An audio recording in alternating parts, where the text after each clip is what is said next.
Claims of media bias. Some outlets now accused of ignoring a Maryland rape case for political reasons. The suspect's mugshot there on your screen, one of them. Here's Bill O'Reilly sounding off last night. Fox News covered the story extensively, as I said, last night. But ABC, NBC, CBS did not cover it on their nightly news broadcasts, nor did they cover it this morning, and they have hours of airtime in the morning. CNN did not cover the Maryland story in prime time last night. Ditto MSNBC. That is beyond anything I have ever seen in my 40 years plus of journalism. A story of that magnitude ignored by the national media. We all know why. Illegal immigration is a political issue. President Trump has made the apprehension of undocumented criminals a top priority.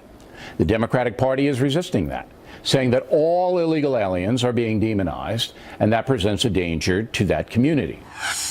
Leslie Marshall is a syndicated radio talk show host and Fox News contributor. Ed Martin is president of Eagle Forum Fund and a former Missouri State GOP chairman. Good to see you both. Good morning. Leslie, I'll start with you. Do you think that's a fair criticism from Bill O'Reilly? Well, I think it's accurate the night before last when he was on last night referring to the prior evening. But we have to look at when did this case happen, which is almost a week ago. And I did look it up. And quite frankly, not only at the time did all major and cable news networks discuss this case, both on television and online. But 19 hours ago, CNN did an update. ABC News 2 days ago. And 2 days ago, at the press briefing with Press Secretary Spicer, there was a reporter that asked the question, and all of the major networks, and I think most of the cable networks, were carrying that as well. So although he is accurate as far as who covered it then, I think it's really an issue of timing. You have Supreme Court hearings going on. You have more information coming about Trump-Russia connections. And so it wasn't ignored. It just wasn't talked about almost a week later. Well, and Ed, I read some of the more extensive reporting on it today. The Denver Post has covered this extensively, and they talk about all of the different things that happened with these young men before they got to this place where they're now accused and charged, but again, innocent until proven guilty. It's a horrible tragedy what happened if what we're hearing is accurate and that's proven in a court of law. But the Denver Post talks about all the contacts that they had with various parts of the administration. I mean, with Border Patrol agents, with ICE, all these different places along the way. And yet they were never shut down. In fact, one of the agencies said it's unlikely, even if they'd showed up for a deportation hearing, that they would have been removed because they hadn't committed any crimes.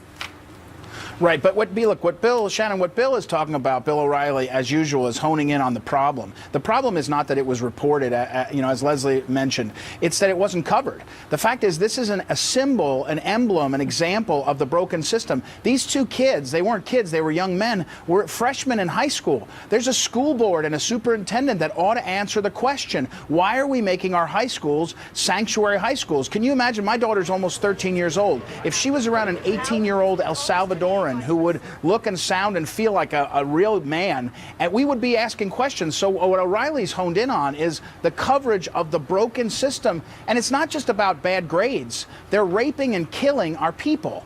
And that's what Trump won on. I mean, this election was about the win that the American people recognize, like O'Reilly does, what's going on. And that's why the media is hiding from it, because they don't want to cover it. Well, and Leslie, this is one of those cases like Kate Steinle that people immediately have a visceral reaction to. And so it is tough, and it certainly throws a lot of gasoline on this conversation about what we do about illegal immigration in this country. Well, I live in Los Angeles, a city that many people want to call a sanctuary city. We have the highest number of undocumented workers here, and arguably within our school system, of which 2 of my children attend. I think it's terrible to say that they are raping and murdering. If you look at the statistics on rape and murder this year, there were 3,072 murders as of yesterday morning, none committed by a Muslim, and overwhelming majority committed by Americans. I had a woman who called my radio show yesterday and said she wouldn't tell me what state she was calling from, but her daughter had been raped by 2 male classmates. She was a minor, and she was angry that nobody seems to care about it unless the perpetrators are undocumented. And I think one of the problems here is that I would agree with you. We shouldn't have 17 and 18-year-olds, whether they were born here or not, as freshmen in school.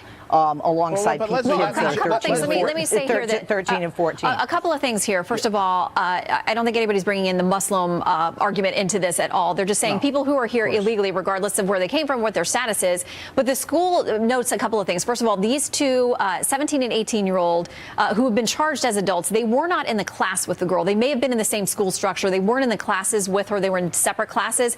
But Ed, under Supreme Court precedent, Plyler v. Doe, public schools have to provide education to these folks who show up, whether they're here legally or illegally. The school system has to take them in.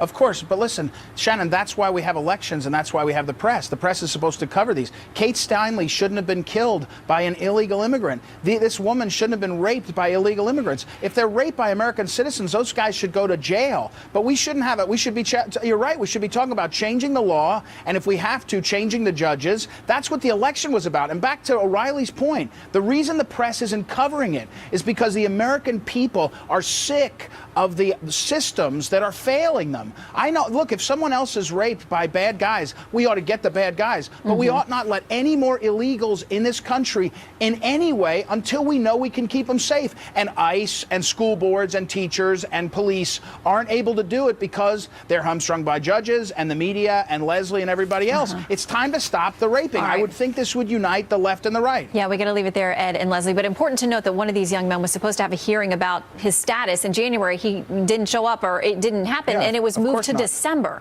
So there's clearly a problem with the system when we're putting off basic hearings a year later, and too much time has gone by. All right, Leslie and Ed, thank you.